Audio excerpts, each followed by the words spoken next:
Hello and welcome to Mystery Business. In today's video, I'm going to be watching Living on $25,000 a year in Greater Baltimore, Millennial Money.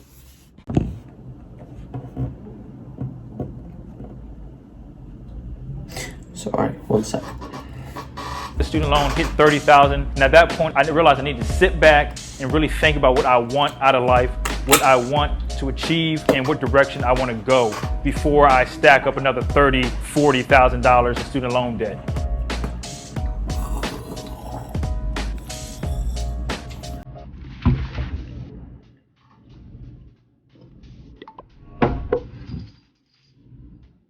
I'm Jerome Gillespie. I'm 23 years old. I live in Baltimore, Maryland, and I make $25,000 a year.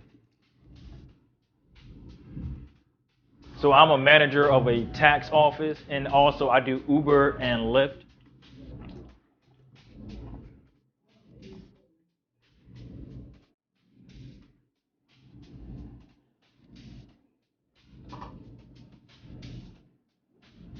This year, since I was only doing pretty much taxes, that kind of lowered my income because, believe it or not, I actually make more money doing Uber and Lyft a lot of the times than when I do doing taxes. The tax season got extended, so I was doing that more often, but I really like doing taxes though because it gives me more knowledge or, human capital, so to speak. So that can actually help me in my future more than probably, doing Uber.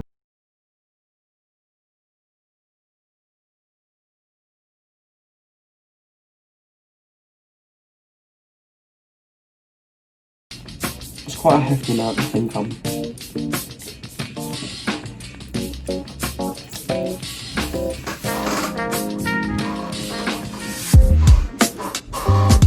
Seeing an eviction notice or like getting the lights or electric turned off, it didn't really bother me because I knew that they were going to be coming back on sometime soon.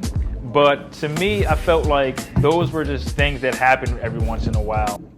So it seems that this isn't going to be his full-time career, it's just kind of temporary until he finds out what he wants to do and then he'll go back to university.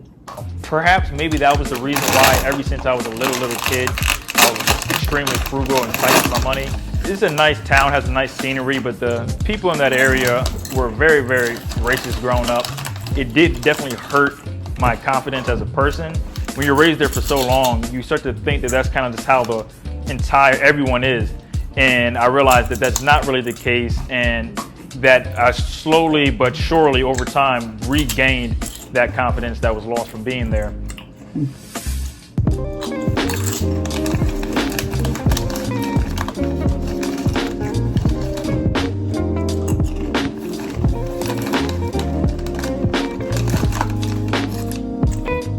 I was living with my girlfriend at the time, and her roommate didn't want me there.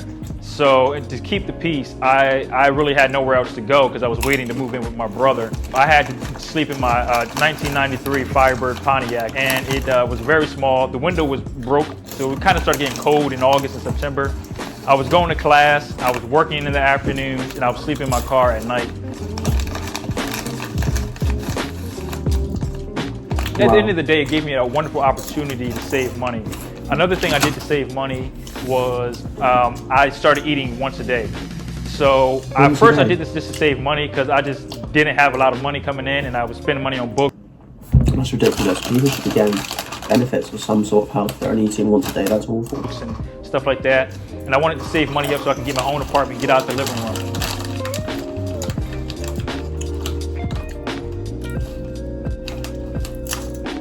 But what I did with that money that I saved on $200 a month.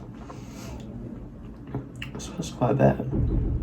It's like a day. No, it's fine. Food is I started investing in stocks and ETFs and stuff like that. Oh, wow. So that money started to grow. So I wasn't just holding on to that money, but I was growing that money. And eventually I used that money that was growing to pay down debt and other stuff like that. Very clever. I don't really consider myself as a budgeter. I don't really budget. I just have a natural tendency to not want to spend money. But as far as tracking things, I do try to track all of my income and my expenses on like an income. $67 a month on a phone. That's a lot of money, actually. A lot. Should be able to get that for about 10. Statement, and then also I do a balance sheet at the end of every month. I recently started categorizing my expenses, and also I kind of track how much increase and decrease each of my asset categories and liability categories have grown over the course of the year. And I also track my savings rate. 10K, yeah, that's quite a very good question. Oh, it's so hard as income.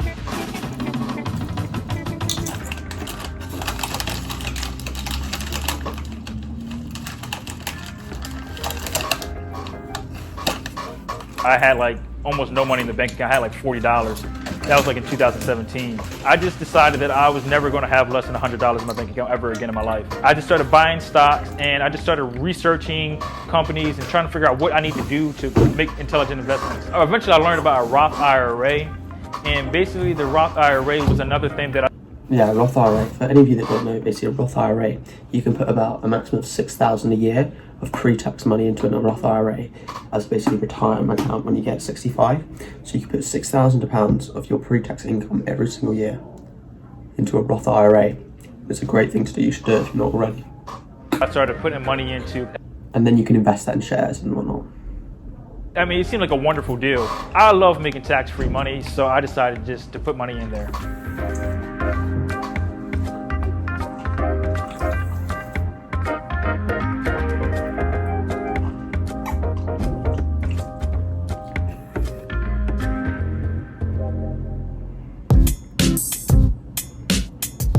When I was in 8th grade, I was diagnosed with a heart condition that was potentially deadly. And the doctor said that if you exercise real hard, you could die at any moment. So I continued exercising hard. I continued living my life the way that I wanted to live my life. I never really thought that I would make it past high school because, in 8th grade, they told me that I could die at any moment. After that situation happened and I actually got to the point where I was graduating high school, I was kind of like in shock because I never really thought about what I wanted to do after high school. So I kind of just went into college like with just empty-handed, not really thinking about what I had wanted to do throughout high school. I kind of went undecided. I decided to go with Spanish because I could graduate in like 2 semesters. But I didn't feel like Spanish was really what was going to help me get to where I was going in life, and it just didn't seem like that would be a very good return on investment. I saw the student loan hit $30,000, and at that point I realized I need to sit back and really think about what I want out of life, what I want to achieve, and what direction I want to go before I stack up another 30. Yeah, student loans are awful. I mean, the amount of years it takes to pay off and the amount of stress that puts on people, it's unbelievable. Student loan debts, I'm pretty sure it's in the billions, maybe even trillions now. It's awful. And just in America. $40,000 in student loan debt.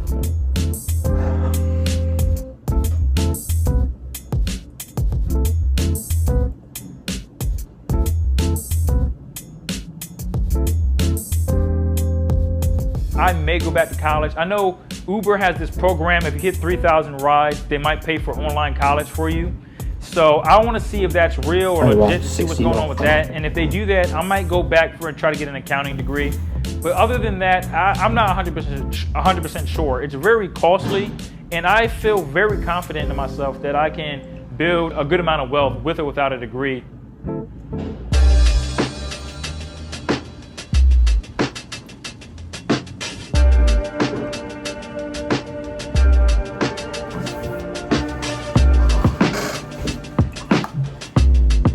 I figured the interest rate was 3.75%.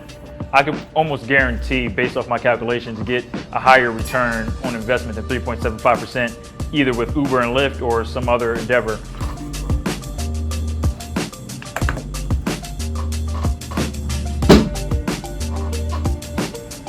Oh, that's quite hefty. I plan to stop driving for Uber and Lyft as soon as I possibly can. I want to move on to something that is probably a little bit more lucrative and that makes a little bit more money. I would like to actually get into software engineering and also maybe at somewhere down the line get an accounting degree perhaps and work in that field as well. I want to have enough investment income to cover my monthly expenses, plus be able to save 50% of my income thereafter. But another big investment goal is I want to buy my first piece of real estate. Right now, I pretty much have everything that I could want. This guy seems absolutely amazing. Like, he's making all the right choices already, and although he's on pretty low income at the moment. He knows exactly what he wants to do, which is, I think, is pretty incredible. And enjoying life. I have a family and friends that I enjoy and that I care about. So I really can't have much to complain. The only thing I don't have is just financial freedom completely, like investment income enough to cover my expenses, and or passive income enough to cover my expenses. And that's only really my next goal, is just to have enough passive income. But everything else in life I pretty much already have. The only thing that income could do is help me reach that goal a little bit faster. Right about now, I am thanking myself every single day for that decision that I made to sleep on that couch, to eat once a day, to live that lifestyle, so I don't have to live that lifestyle ever again. It's amazing. Well, thank you very much to CNBC Making for that video. I thought that was absolutely incredible. If you enjoyed it, please leave a like and subscribe, and put any questions you have in the comments. Cheers.